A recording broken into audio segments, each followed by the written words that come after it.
ಪಂಚಾಂಗದ ಪ್ರಕಾರ ನಾಳೆ ಏಪ್ರಿಲ್ 27 ಭಾನುವಾರ ವೈಶಾಖ ಮಾಸದ ಅಮಾವಾಸ್ಯೆಯನ್ನು ಆಚರಿಸಲಾಗುತ್ತದೆ. ಮತ್ಸ್ಯ ಪುರಾಣದ ಪ್ರಕಾರ ಅಮಾವಾಸ್ಯೆ ತಿಥಿಯು ಪೂರ್ವಜರ ಅನುಗ್ರಹ ಆಶೀರ್ವಾದ ಪಡೆಯಲು ತುಂಬಾ ಒಳ್ಳೆಯ ದಿನ. ಸೂರ್ಯಾಸ್ತದ ನಂತರ ಅಮಾವಾಸ್ಯೆಯ ತಿಥಿಯಂದು ವಾಯು ರೂಪದಲ್ಲಿ ಪೂರ್ವಜರು ಮನೆ ಬಾಗಿಲಲ್ಲಿಯೇ ಇರುತ್ತಾರೆ ಎನ್ನುವ ನಂಬಿಕೆ ಇದೆ. ಪೂರ್ವಜರು ತಮ್ಮ ಕುಟುಂಬ ಸದಸ್ಯರಿಂದ ಶ್ರಾದ್ದ ಮತ್ತು ತರ್ಪಣವನ್ನು ಬಯಸುವುದರಿಂದ ಅಮಾವಾಸ್ಯೆಯ ದಿನದಂದು ಪೂರ್ವಜರಿಗಾಗಿ ಶ್ರಾದ್ದ, ತರ್ಪಣ ಅಥವಾ ಪಿತೃಪೂಜೆಯನ್ನು ಮಾಡಬೇಕು. ಇದು ಪೂರ್ವಜರಿಗೆ ಮೋಕ್ಷವನ್ನು ಪಡೆಯಲು ಸಹಾಯ ಮಾಡುತ್ತದೆ. ಅವರು ಸಂತೋಷ ಪಡುತ್ತಾರೆ. ಅವರ ಕುಟುಂಬ ಸದಸ್ಯರು ಅಥವಾ ವಂಶಸ್ಥರಿಗೆ ಸಂತೋಷ ಮತ್ತು ಸಮೃದ್ಧಿಯನ್ನು ಆಶೀರ್ವದಿಸುತ್ತಾರೆ. ಪೂರ್ವಜರ ಆಶೀರ್ವಾದವಿದ್ದರೆ ಮನೆ ಹಾಗೂ ಕುಟುಂಬದ ಸದಸ್ಯರು ಸಂತೋಷ ಸಮೃದ್ಧಿಯನ್ನು ಪಡೆಯುತ್ತಾರೆ. ಅಮಾವಾಸ್ಯೆ ತಿಥಿ ಸಮಯವು ಏಪ್ರಿಲ್ 27 ಭಾನುವಾರ ಬೆಳಗಿನ ಜಾವ 4:49 ಪ್ರಾರಂಭವಾಗಿ ಏಪ್ರಿಲ್ 28 ಸೋಮವಾರ ಬೆಳಗಿನ ಜಾವ 1 ಗಂಟೆಗೆ ಮುಕ್ತಾಯವಾಗುತ್ತದೆ. ಹಾಗೆಯೇ ಅಮಾವಾಸ್ಯೆ ತಿಥಿಯು ತಾಯಿ ಲಕ್ಷ್ಮಿಯ ಆರಾಧನೆಗೆ ಬಹಳ ಪ್ರಶಸ್ತವಾದ ದಿನವೆಂದು ಹೇಳುತ್ತಾರೆ. ಸಾಮಾನ್ಯ ದಿನಗಳಲ್ಲಿ ಮಾಡುವ ಪೂಜೆ ಪುನಸ್ಕಾರಗಳಿಗೆ ಸಿಗುವ ಫಲಕ್ಕಿಂತ ಅಮಾವಾಸ್ಯೆಯ ದಿನ ಲಕ್ಷ್ಮೀ ದೇವಿಯನ್ನು ಪೂಜಿಸಿದರೆ ದುಪ್ಪಟ್ಟು ಫಲಗಳ ಜೊತೆ ಸಕಲ ಸಂಪತ್ತುಗಳು ಪ್ರಾಪ್ತಿಯಾಗುತ್ತದೆ. ಅಮಾವಾಸ್ಯೆಯ ದಿನ ತಾಯಿ ಲಕ್ಷ್ಮೀ ಪೂಜೆ ಮಾಡುವುದು ತುಂಬಾನೇ ಶ್ರೇಷ್ಠ. ಯಾರು ಈ ದಿನ ಶ್ರದ್ಧಾ ಭಕ್ತಿಯಿಂದ ಅಮಾವಾಸ್ಯೆ ಲಕ್ಷ್ಮೀ ಪೂಜೆ ಮಾಡುತ್ತಾರೋ ಅಂತವರಿಗೆ ತಾಯಿ ಲಕ್ಷ್ಮಿ ಅನುಗ್ರಹಿಸುತ್ತಾಳಂತೆ. ಸನಾತನ ಹಿಂದೂ ಧರ್ಮದಲ್ಲಿ ಅಮಾವಾಸ್ಯೆಗಳಿಗೆ ಸಾಕಷ್ಟು ಮಹತ್ವವಿದೆ. ಅಂತಹ ಪ್ರಮುಖ ಅಮಾವಾಸ್ಯೆಗಳಲ್ಲಿ ವೈಶಾಖ ಅಮಾವಾಸ್ಯೆ ಕೂಡ ಒಂದು. ಈ ದಿನ ನದಿ ಸ್ನಾನ ಮಾಡಿದರೆ ತುಂಬಾ ಶ್ರೇಷ್ಠ. ಆದರೆ ಅದು ಸಾಧ್ಯವಿಲ್ಲದ ಕಾರಣ ಸ್ನಾನ ಮಾಡುವ ನೀರಿಗೆ ಗಂಗಾ ನದಿಗೆ ಸರಿಸಮವಾದ ಪವಿತ್ರ ಗಂಗಾಜಲವನ್ನು ಸೇರಿಸಿ ಅಥವಾ ಏಲಕ್ಕಿಯನ್ನು ಸೇರಿಸಿ ಸ್ನಾನ ಮಾಡಿದರೆ ನದಿಯಲ್ಲಿ ಸ್ನಾನ ಮಾಡಿದಷ್ಟೇ ಪುಣ್ಯಫಲಗಳು ಪ್ರಾಪ್ತಿಯಾಗುತ್ತವೆ. ಇದರಿಂದ ಕೆಟ್ಟ ಸಮಯಗಳು ಬೇಗನೆ ಹಾದು ಹೋಗುತ್ತವೆ. ಸಂಕಟಗಳಿಂದ ಮುಕ್ತಿ ದೊರೆಯುತ್ತದೆ. ಅರ್ಧಕ್ಕೆ ನಿಂತು ಹೋದ ಕೆಲಸಗಳು ಮತ್ತೆ ಆರಂಭವಾಗುತ್ತದೆ.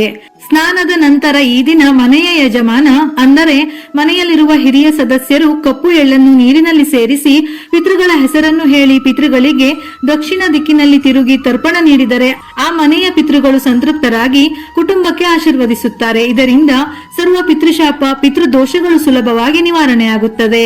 ಅಮಾವಾಸ್ಯೆ ಎಂದು ಸಂಜೆ ದೀಪವನ್ನು ದಾನ ಮಾಡುವುದು ಬಹಳ ಶ್ರೇಷ್ಠ. ಏಕೆಂದರೆ ಇದು ಅಕಾಲಿಕ ಮರಣದ ಭಯವನ್ನು ನಿವಾರಣೆ ಮಾಡುತ್ತದೆಯಂತೆ. ಅಮಾವಾಸ್ಯೆ ಮತ್ತು ಹುಣ್ಣಿಮೆಯ ದಿನ ಯಾವಾಗಲೂ ಮನೆ ಒರೆಸುವಾಗ ನೀರಿಗೆ ಸ್ಫಟಿಕ, ಕಲ್ಲು ಉಪ್ಪು ಅಥವಾ ಅರಿಶಿನವನ್ನು ಸೇರಿಸಿ ಮನೆಯನ್ನು ಒರೆಸಿದರೆ ಮನೆಯಲ್ಲಿ ಉಂಟಾಗುವ ಕಲಹ, ಮನಸ್ತಾಪಗಳು, ಕೆಟ್ಟ ದೃಷ್ಟಿ, ನಕಾರಾತ್ಮಕ ಶಕ್ತಿಗಳು ಕ್ರಮೇಣವಾಗಿ ಕಡಿಮೆಯಾಗುತ್ತದೆ. ಅರಳಿ ಮರದ ಮೂಲದಲ್ಲಿ ಭಗವಾನ್ ವಿಷ್ಣು, ಕಾಂಡದಲ್ಲಿ ಶಿವನು ಮತ್ತು ಅಗ್ರಭಾಗದಲ್ಲಿ ಬ್ರಹ್ಮದೇವನು ನೆಲೆಸಿದ್ದಾರೆಂದು ಹೇಳುತ್ತಾರೆ. ಹಾಗಾಗಿ ಈ ದಿನ ಅರಳಿ ಮರವನ್ನು ಪೂಜಿಸುವುದರಿಂದ ಅದೃಷ್ಟ ಒಲಿಯುತ್ತದೆ. ಈ ದಿನ ಅರಳಿ ಮರಕ್ಕೆ ನೀರನ್ನು ಅರ್ಪಿಸಿ ತುಪ್ಪದ ದೀಪವನ್ನು ಹಚ್ಚಬೇಕು. ದೀಪಕ್ಕೆ ಸ್ವಲ್ಪ ಅರಿಶಿನ, ಕುಂಕುಮವನ್ನು ಸೇರಿಸಿ ದೀಪವನ್ನು ಬೆಳಗಿ ಸದಾ ಭಕ್ತಿಯಿಂದ ಪ್ರದಕ್ಷಿಣೆ ಹಾಕಿದರೆ ಪಿತೃದೋಷದಿಂದ ಯಾವುದಾದರೂ ಕೆಲಸಗಳು ಅರ್ಧಕ್ಕೆ ನಿಂತಿದ್ದರೆ ಅಂದರೆ ಸಂತಾನದ ವಿಳಂಬ, ಮದುವೆಯ ಸಮಸ್ಯೆಗಳು ಸಂಪೂರ್ಣವಾಗಿ ನಿವಾರಣೆಯಾಗಿ ಪಿತೃಗಳ ಆತ್ಮಕ್ಕೆ ಶಾಂತಿ ಸಿಗುತ್ತದೆ. ವೈಶಾಖ ಅಮಾವಾಸ್ಯೆಯ ದಿನದಂದು ಸ್ನಾನ ಮತ್ತು ದಾನ ಮಾಡಿದ ನಂತರ ಸಂಜೆ ಈಶಾನ್ಯ ಮೂಲೆಯಲ್ಲಿ ಹಸುವಿನ ತುಪ್ಪದ ದೀಪವನ್ನು ಬೆಳಗಿಸಿ ದೀಪದ ಬತ್ತಿ ಕೆಂಪು ಬಣ್ಣದ್ದಾಗಿರಬೇಕು ಎಂಬುದನ್ನು ನೆನಪಿನಲ್ಲಿಡಿ. ದೀಪ ಹಚ್ಚಿದ ನಂತರ ಕನಕಧಾರ ಸ್ತೋತ್ರವನ್ನು ಪಠಿಸಿ ಅಥವಾ ಕೇಳಿ. ಈ ಪರಿಹಾರದಿಂದ ಲಕ್ಷ್ಮೀ ದೇವಿಯು ಸಂತುಷ್ಟಳಾಗುತ್ತಾಳೆ. ಎಂದಿಗೂ ಹಣದ ಕೊರತೆ ಇರುವುದಿಲ್ಲ. ಲಕ್ಷ್ಮೀ ದೇವಿಯ ಆಶೀರ್ವಾದ ಪ್ರಾಪ್ತಿಯಾಗುತ್ತದೆ. ಈ ದಿನ ಮನೆಯ ಸದಸ್ಯರಲ್ಲಿ ಯಾರಾದರೂ ಒಬ್ಬರು ಗೋಮಾತೆಗೆ ಹಸಿರು ಹುಲ್ಲನ್ನು ತಿನ್ನಿಸಬೇಕು. ಇಲ್ಲವಾದರೆ ಹಸು ಸಾಕುವವರಿಗೆ ಅಥವಾ ಗೋಶಾಲೆ ನಡೆಸುವವರಿಗೆ ಹಸಿರು ಹುಲ್ಲಿಗೆ ಪಿತೃಗಳ ಹೆಸರನ್ನು ಹೇಳಿ ಹಣವನ್ನು ಕೊಟ್ಟರೆ ತುಂಬಾ ಒಳ್ಳೆಯದು. ಈ ದಿನ ಸ್ವಯಂ ಪಾಕ ದಾನ ಮಾಡಿದರೆ ತುಂಬಾ ಶ್ರೇಷ್ಠ. ಅಂದರೆ ಒಂದು ದಿನಕ್ಕೆ ಅಥವಾ ಒಂದು ಹೊತ್ತಿಗೆ ಸಾಕಾಗುವಷ್ಟು ಅಕ್ಕಿ, ಬೇಳೆ, ತರಕಾರಿಗಳನ್ನು ದಾನ ರೂಪದಲ್ಲಿ ಬ್ರಾಹ್ಮಣರಿಗೆ ನೀಡಬೇಕು. ಇದರಿಂದ ಶುಭ ಫಲಗಳು ಪ್ರಾಪ್ತಿಯಾಗುತ್ತವೆ. ನಾಳೆ ಸಂಜೆ 5 ರಿಂದ 8 ಗಂಟೆಯ ಒಳಗೆ ಈ ಪರಿಹಾರವನ್ನು ತಪ್ಪದೆ ಮಾಡಿ.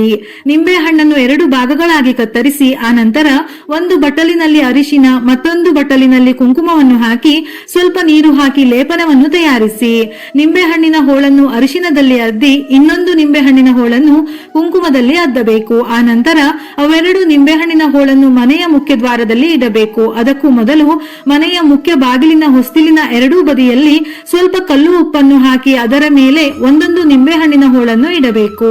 ಇದರಿಂದ ಮನೆಯಲ್ಲಿರುವ ನಕಾರಾತ್ಮಕ ಶಕ್ತಿ, ಕೆಟ್ಟ ಶಕ್ತಿ, ಕಣ್ಣು ದೃಷ್ಟಿ ಬಿದ್ದಿದ್ದರೆ ದೂರವಾಗುತ್ತದೆ. ಮೇಲಾಗಿ ಲಕ್ಷ್ಮೀ ದೇವಿಯು ಸಂತೃಪ್ತಳಾಗಿ ಅನುಗ್ರಹಿಸುತ್ತಾಳೆ. ಶನಿದೋಷವಿದ್ದರೂ ನಿವಾರಣೆ ಆಗುತ್ತದೆ. ಅಮಾವಾಸ್ಯೆಯ ದಿನದಂದು ಪೂರ್ವಜರನ್ನು ಸ್ಮರಿಸುತ್ತಾ ಅರಳಿ ಮರಕ್ಕೆ ಹಸಿ ಹಾಲು, ಗಂಗಾಜಲ, ಕಪ್ಪು ಎಳ್ಳು, ಸಕ್ಕರೆ, ಅಕ್ಕಿ, ನೀರು ಮತ್ತು ಹೂವು ಇವೆಲ್ಲವನ್ನು ಅರ್ಪಿಸಿದರೆ ಪೂರ್ವಜರು ಸಂತೃಪ್ತರಾಗುತ್ತಾರೆ. ಜಾತಕದಲ್ಲಿ ಚಂದ್ರನ ಸ್ಥಾನ ದುರ್ಬಲ ಅಥವಾ ಬಲಹೀನವಾಗಿದ್ದರೆ ಅಮಾವಾಸ್ಯೆಯಂದು ಹಸುವಿಗೆ ಮೊಸರು ಮತ್ತು ಅನ್ನವನ್ನು ತಿನ್ನಿಸಬೇಕು. ಈ ಪರಿಹಾರವು ಮಾನಸಿಕ ಶಾಂತಿಯನ್ನು ನೀಡುತ್ತದೆ.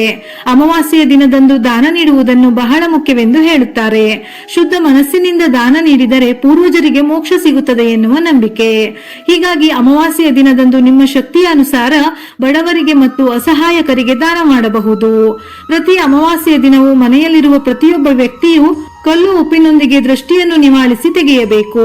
ಶ್ರೀ ವಿಷ್ಣುವಿನ ಕೃಪೆಗೆ ಪಾತ್ರರಾಗಲು ಈ ದಿನ ಅರಳಿ ಮರವನ್ನು ಪೂಜಿಸುವುದು, ತುಳಸಿ ಗಿಡಕ್ಕೆ ಪ್ರದಕ್ಷಿಣೆ ಹಾಕುವುದು ತುಂಬಾ ಒಳ್ಳೆಯದು. ಕಾಳಸರ್ಪ ದೋಷ ನಿವಾರಣೆಗೂ ಅಮಾವಾಸ್ಯೆಯ ದಿನ ಉಪವಾಸ ಮಾಡಲಾಗುತ್ತದೆ. ಅಮಾವಾಸ್ಯೆಯ ದಿನ ಧಾರ್ಮಿಕ ಕಾರ್ಯಗಳು, ಪೂಜೆಯನ್ನು ಮಾಡುವುದು ಅತ್ಯಂತ ಮಂಗಳಕರವೆಂದು ಹೇಳುತ್ತಾರೆ. ಅಮಾವಾಸ್ಯೆಯ ದಿನದಂದು ತುಳಸಿ ಎಲೆಗಳನ್ನು ಕೀಳಬೇಡಿ, ಏಕೆಂದರೆ ಅದು ಅಶುಭವೆಂದು ಹೇಳುತ್ತಾರೆ.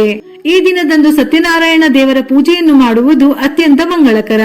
ಈ ದಿನ ಹನುಮಾನ್ ಚಾಲೀಸ, ಶನಿ ಚಾಲೀಸ ಅಥವಾ ಸುಂದರಕಾಂಡವನ್ನು ಪಠಿಸುವುದು ಅಥವಾ ಕೇಳಿದರೆ ಬಹಳ ಒಳ್ಳೆಯದು.